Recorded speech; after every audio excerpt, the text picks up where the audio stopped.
que les fils spirituels des pères fassent attention. Je le répète, que les fils spirituels des pères fassent attention.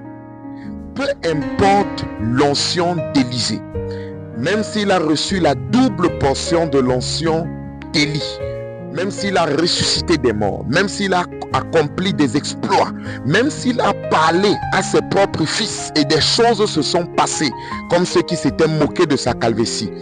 Dans la suite des temps, lorsque Jésus, au mont de transfiguration, voulait convoquer les entités supérieures, ce n'est pas Élisée qui a été convoqué, c'est Élie et Moïse qui ont apparu.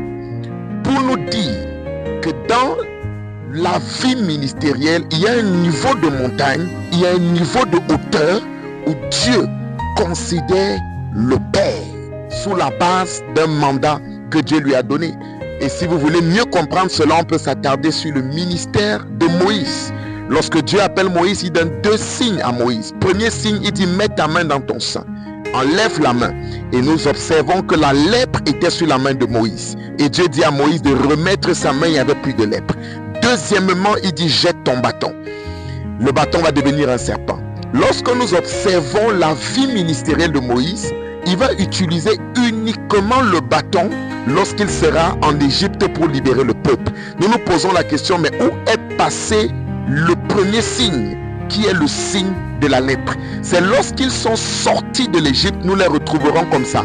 Dans le chemin pour la terre promise, Aaron, son grand frère selon la chair, mais son fils spirituel, Marie, sa grande sœur selon la chair, mais sa fille spirituelle, vont commencer à murmurer et se moquer de ce que Moïse avait épousé Séphora, qui était une femme égyptienne.